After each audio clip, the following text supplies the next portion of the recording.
Là aussi, on va donner la parole à M. Ousmane Gawal Diallo, ministre porte-parole du gouvernement. Il est aussi à New York. Monsieur le ministre, bonjour. Bonjour. Quelle heure est-il donc à New York? Je crois qu'il est un peu plus de 6h30. Ouais. Voilà, 6h30. Vous devez donc être déjà sur pied. Première question, Talibé Bari. Monsieur le ministre, le président Mamadi Doumbouya doit passer ce jeudi à la tribune des Nations Unies, mais auparavant, on l'aura vu très actif entre non seulement la cérémonie d'ouverture de cette 78e Assemblée générale, mais aussi des entretiens avec le président Paul Kagame, mais aussi le vice-président chinois. Expliquez-nous justement cet agenda préalable que le colonel Mamadi Doumbouya a eu durant ses premiers jours de séjour. Merci beaucoup. Donc, disons, à marge de son séjour, le président fait des activités diplomatiques. Donc, il rencontre ses pairs, il rencontre certaines institutions ici pour parler des questions bilatérales, pour parler des questions internationales, pour parler de la Guinée. Donc, ce sont là des rencontres de haut niveau et qui touchent tous les aspects qui intéressent la Guinée, qu'il s'agisse des questions politiques, des questions d'environnement, des questions économiques. La Guinée est de nouveau sur la scène internationale, parle, écoute, apprend et puis sollicité sur tous les aspects de la nation. Et donc le chef de l'État profite de son séjour pour rencontrer plusieurs personnes et échanger. Je pense que c'est quelque chose d'important. Et en tous les cas, nous avons des retours assez bien, qu'il s'agisse de l'Organisation internationale de la francophonie, qu'il s'agisse des partenaires chinois, de la délégation mauritanienne, du chef de l'État rwandais, etc. Et d'autres vont suivre dans la journée d'aujourd'hui. Après son discours à l'Assemblée générale, le secrétaire général notamment des Nations Unies, M. Guterres, donc vont rythmer la journée d'aujourd'hui. Bien. Yara Girassi pour une autre question. Oui, allez-y. Alors, monsieur le ministre, vous l'aviez dit, que ce soit le président Kagame ou encore la secrétaire générale de l'OIF, mais aussi le vice-président chinois, ils ont tous réitéré leur engagement à pouvoir travailler avec la transition en cours. Est-ce que cet engagement se traduit justement dans le recouvrement des fonds destinés à la mise en œuvre du chronogramme de la transition? Vous savez, le chef d'État, c'est pas des questions de sous que le chef d'État parle, même si on exprime le besoin, il y a des lieux et des moments sur lesquels ces questions sont abordées. Par exemple, le Rwanda, je vois pas, et la francophonie d'ailleurs, je pense que la question n'était pas autour de l'argent, mais la nécessité de comprendre, de partager avec eux les évolutions que le pays est en train d'enregistrer, les besoins de compréhension, d'explication, de pédagogie. Je pense que ce qui est l'essentiel, ce n'est pas forcément s'asseoir autour de la table et dire oui, cher ami ou pays partenaire, donne-moi quelques montants. Non, je pense que c'est pas comme ça. Et donc c'est pas de l'argent qu'ils ont parlé, c'est partager des vues sur des questions essentielles, qu'il s'agisse de la transition guinéenne, des questions de crise dans la sous-région ouest africaine, des questions de politique environnementale plus grandes, et puis des positions de la Guinée sur tel ou tel sujet. C'est comme ça que les échanges se font. Et puis après, derrière, avec la Chine, par exemple, vous savez que le projet Simandou a été acté. Et donc, dire ce que les Guinéens vont faire, nos exigences en termes d'environnement, en termes de développement, parler de l'avenir. Donc, c'est ça, les échanges à ce niveau. Donc, c'est pas forcément pour remplir les caisses de l'État en vue de finaliser la transition. Oui, Bassekou a une question pour vous, oui. Monsieur le ministre, il y a cette question gênante liée à une prétendue distribution des billets de banque du côté des États-Unis. On vient d'avoir la présidente des femmes pour le retour à l'ordre constitutionnel, mais il y a aussi cet audio aussi de ce compatriote guinéen vivant aux États-Unis qui dit avoir été contacté, consulté et avoir pris des réunions entre le consul et le ministre des Affaires étrangères. On parle de 110 000 $ qui auraient été mobilisés pour faire venir nos compatriotes de tous les États pour New York. Que savez-vous de cette affaire? Non, je pense que vous savez, il y a toujours des gens qui sont prompts à jeter un peu l'anathème sur tout ce que l'État fait. Alors chacun est libre de dire ce qu'il pense. Je pense que c'est l'argent de l'État, il y a un minimum de respect qu'on fait dans sa distribution. On ne prend pas l'argent de l'État pour distribuer comme des cacahuètes, sinon on le fera en Guinée. Où est le problème? Si on avait la possibilité de distribuer de l'argent, pourquoi on mettrait ça dans un avion pour venir le distribuer vers nos compatriotes les plus nantis par rapport à la population générale des Guinéens?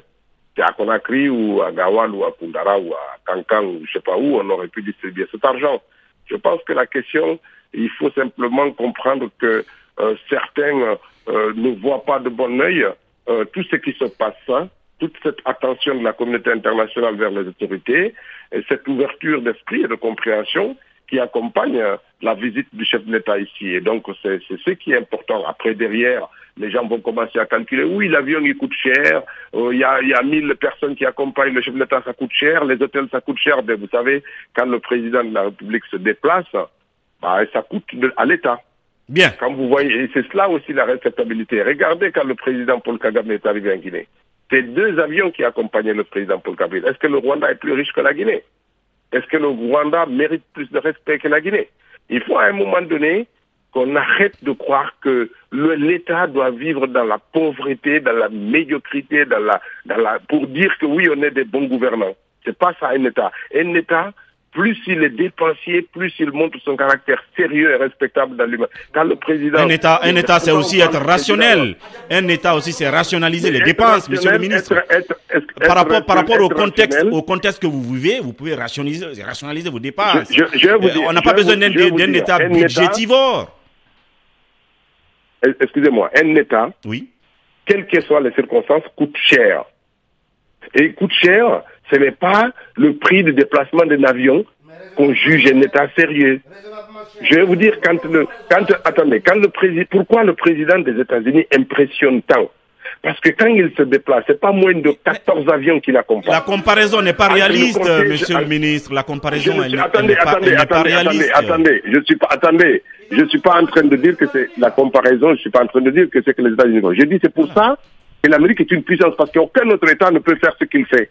Parce que quand le chef d'État américain se déplace, aucun chef d'État de la planète ne peut faire ce qu'il fait. Et c'est ça la superpuissance américaine aussi. C'est pas seulement dans la guerre. C'est cette capacité à montrer des choses qui sont respectables. On va évoluer sur les questions. Emmanuel a une question et après Lincoln. Oui, allez-y. Monsieur le ministre, ce discours du colonel Mamadi Doumbouya aujourd'hui se tiendra dans un contexte, on va dire, de fraction, parce que vous avez une partie, évidemment, de compatriotes là-bas qui vont manifester pour soutenir le colonel, mais il y a aussi une autre partie de la population qui compte aussi manifester évidemment contre le colonel et contre la conduite de la transition. Face à cette situation, le colonel qui s'est présenté en rassembleur a-t-il prévu de rencontrer ses compatriotes de tous ces deux bords pour partager avec eux sa vision, mais aussi leurs préoccupations? D'abord, c'est ce qui fait l'Amérique, hein, c'est ce qui fait cette session, parce qui rend cette session aussi singulière. Il n'y a pas de chef d'État ici qui n'a pas ce type de manifestation. Quand le président Biden était là à l'ouverture, il y avait un groupe d'Américains qui applaudissaient, il y en avait un groupe qui le huait. Quand le président sénégalais, les présidents rwandais, tous les chefs d'État, quand ils passent ici, c'est ça les nations. Ce sont ces contradictions qui rythment les vies démocratiques des pays. Maintenant, le président a prévu de rencontrer la communauté guinéenne ici. Il ne fait pas la distinction entre les pros et les anti. Il invite les Guinéens pour partager un moment d'échange avec eux. Et quand il va partir, nous allons nous aussi rencontrer les gens parce que nous nous dirigeons dans les lieux où il y a les Guinéens. Nous essayons d'expliquer ce que nous faisons, d'expliquer les difficultés, d'expliquer les progrès qui sont réalisés. C'est aussi ça la pédagogie. Les ministres qui ont du temps et qui sont disponibles rencontrent la communauté guinéenne ici, que ce soit des rencontres informelles dans des cafés, dans des bars ou dans des cérémonies ou dans partout où c'est possible. Nous rencontrons nos ou dans les mosquées. Et souvent nous écoutons ou dans le nom de souvent, personne ne vient dans la mosquée pour faire de la politique. Ah, d'accord. Nous évitons. Il vient que pour prier, je veux dire, pour prier. Même dans notre pays, nous évitons cela. On ne fait jamais ça. On va à la mosquée pour s'acquitter de ses obligations religieuses. Alors, quand on a envie de rencontrer nos compatriotes, mais nous les rencontrons pour échanger. Après, derrière, tout le monde n'est pas content. Bien. On l'entend bien. Mais en Guinée aussi, tout le monde n'est pas content de ce que nous faisons. Monsieur le ministre, le temps d'expliquer. La rencontre aura lieu où? Cette rencontre où le président Doumbouya recevra des Guinéens de tous bords et de toute opinion, elle aura lieu où et à quelle heure? Alors, je ne connais pas bien l'adresse, je ne la connais pas en tête. Du coup, ça se passe ici, je pense que c'est tout près de Brooklyn, je ne sais pas où. Et c'est à partir de 17h qu'il faut compter, donc un début peut-être d'intervention du président vers 19h, heure de New York. Mais vous êtes le ministre porte-parole. Vous avez sorti une affiche pour dire que le président parlera à 10h, heure de New York, 14h, heure guinéenne, donc tout le monde peut suivre. Est-ce que vous n'allez pas sortir une affiche pour dire le président reçoit tous ceux qui veulent venir lui porter leur message dans la plus grande discipline et respect, mais dans une telle salle, tel lieu, comme ça les gens viendront là-bas. C'est fait. Il y a une commission d'organisation qui fait ça. Oui. Nous, on n'est pas associés directement à cela. Moi, je ne connais pas. Donc, c'est pour ça que je dis que je suis étonné. Donc, on va s'adresser à la DCI. On va s'adresser à la DCI. Parler de $110 000 ou de $200 000. Bien. Vous savez, mais je vais vous dire, quand vous faites une salle ici, il n'y a pas un palais pour la Guinée ici. Vous louez une salle, peut-être que vous achetez des boissons, comme ça se fait partout.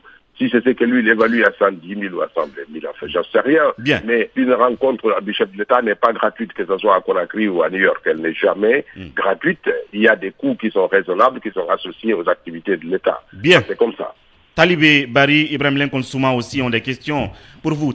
Ibrahim Lincoln Souma. Ouais, monsieur le ministre, qu'est-ce que ça fait en termes de leçons pour un président et un gouvernement qui interdisent des manifestations à domicile et qui vont assister à ces manifestations aux États-Unis? Quelle leçon cela renvoie? D'abord, personne n'a interdit les manifestations. Non, monsieur le ministre, quand même, il y a ce communiqué qui existe. C'est interdit. Même le 5 septembre, on a réprimé les manifs à Conakry parce que c'est interdit quand même. On va laisser le ministre répondre. Allez-y. Personne n'a interdit les manifestations. Les manifestations, il y a des restrictions. Ça veut dire qu'il y a des conditions. À New York, ici, vous ne pouvez manifester que dans un petit périmètre de 100 mètres carrés. Vous ne sortez pas de ça. L'État est venu tracer avec... Attendez. L'État est venu tracer devant la maison. Si vous êtes contre, il y a un endroit qui vous est destiné où vous devez vous arrêter. Vous ne sortez pas de là-bas. Vous ne faites rien. Vous prenez vos pancartes et vos slogans. Si vous êtes pour, il y a un carré qui vous est réservé de l'autre côté de la rue et vous vous faites face. Personne ne jette d'autre. Personne. Et c'est limité. Ça veut dire quoi? Ça veut dire que vous ne pouvez pas prendre n'importe quelle rue de New York pour manifester. Il y a un carré. Et c'est exactement ce que les autorités guinéennes font à Conakry. Ils disent aux partis politiques, manifestez dans vos sièges. C'est parce que c'est un périmètre qui est délimité. Non, justement. Oui, mais justement, les sièges ne sont pas des espaces publics. Les manifs dans la rue, grandioses, à travers tout le pays. Écoutez-moi. Oui, allez-y. Écoutez-moi. Ici, à New York, vous ne manifestez pas dans la rue comme vous le souhaitez. Vous ne pouvez pas prendre une rue pour manifester. Le gouvernement l'interdit. Et c'est clair et net. Talibé Barry, on va continuer. Bien, ici, c'est le cœur de la démocratie mondiale. Bien, mais ça, c'est encadré strictement. Bien. Ceux qui veulent manifester. Ça registre, bénéficie de l'autorisation de l'État et dans un périmètre strictement réservé à ça. Et quand vous sortez de ce périmètre, vous rangez vos pancartes, vous rentrez chez vous tout tranquillement. Et ça, c'est clairement structuré. Sauf que personne ne va dire, non, moi je ne veux pas cette rue, je vais aller sur l'autre rue, je fais ce que je veux. Non. Vous respectez ça. Et comment, il faut poser donc la question, comment se fait-il que l'on respecte ça ici, toutes les restrictions de l'État, pour encadrer la manifestation, pour éviter que... Et tout ça, et que de l'autre côté, on dit non, on va dans la rue, même si l'État dit c'est pas dans la rue, on va dans la rue. La restriction des manifestations est différente de l'interdiction des manifestations. Vous les avez interdites systématiquement sur les voies publiques. Non, Monsieur le ministre. Le communiqué en fait foi, le communiqué d'interdiction en fait foi. Vous parlez d'interdiction. Mais monsieur le ministre, on voudrait évoluer. Monsieur Talibé, oui, monsieur le ministre. Je vous invite de prendre le communiqué, de le lire. Vous ne verrez nulle part que c'est interdit. Les interdictions dans la rue Et comme à New York, la manifestation est interdite dans la rue. D'accord, monsieur le ministre, ce débat, on ne va pas le refaire. Bien. Mais monsieur le ministre, certains estiment que vous, Ousmane Gawal, vous êtes aux États-Unis avec un agenda, par ailleurs, un agenda personnel qui consiste justement à débaucher dans les structures de l'UFDG du côté des États-Unis. Et qu'est-ce que vous répondez justement à ces griefs? D'abord, je ne comprends pas ce que ça veut dire débaucher. Moi, je suis en train de faire valoir mon statut de membre du parti. Je vais les débaucher pour les amener où? Alors que j'essaye de faire valoir que je suis de l'UFDG. Je vais les amener où? Moi, je n'ai pas quitté l'UFDG pour aller dans une autre que vous faites votre campagne, que vous faites votre propre campagne en vue justement du congrès, puisque vous prétendez supplanter Cellou Dalein à la tête du parti. Vous savez, depuis 10 ans, moi je vis ça dans l'intérieur de l'UFDG. À chaque fois que je fais un déplacement, je suis en campagne contre le président de l'UFDG, que ce soit au Gabon, au Libéria, en Angola, partout. Je suis passé, ça fait 10 ans que j'entends ça. Et pour moi, ça ne me dérange pas.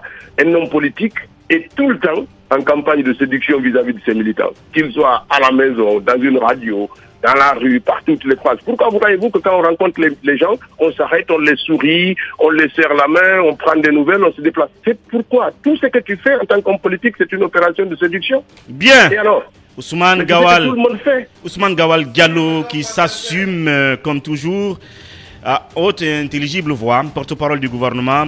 Le moment attendu, ce sera à 10h heure New York, 14h heure guinéenne. Mamadi Doumbouya face à son destin, à la tribune mythique des Nations Unies, qui va livrer son discours. On va faire une édition spéciale. Si besoin est, nous aurons encore monsieur le ministre Gawal là-dessus, à partir de 13h. Je voulais juste... Oui. Je voulais juste, si vous permettez une seconde, d'abord parler de ce discours. Le président arrive ici, parce que c'est aussi ça la mission qui est la mienne ici, pour délivrer un discours. C'est un moment solennel, c'est un moment important, parce qu'il vient, depuis la prise de responsabilité de l'armée, il vient ici pour parler à la communauté internationale, à ses pairs. C'est un discours de vérité, un discours d'interrogation, de questionnement, un discours d'espoir, parce qu'il va tracer un horizon pour la Guinée, va survoler les différentes crises qui secouent l'Afrique de l'Ouest et la Guinée, et dire voilà ce que nous sommes, voilà où on donnait. Et puis c'est un diagnostic implacable de la situation de la démocratie dans nos pays et de tous ces cheminements depuis la conférence de Bâle jusqu'à maintenant. Donc c'est un discours important du chef de l'État qui va s'adresser à ses pairs, et puis après derrière ce sera vraiment à la fin du discours la rencontre avec le secrétaire général des Nations Unies. Ce sera si vous voulez, le moment aussi culminant de cette journée que le chef de l'État va animer avant de revenir à son hôtel.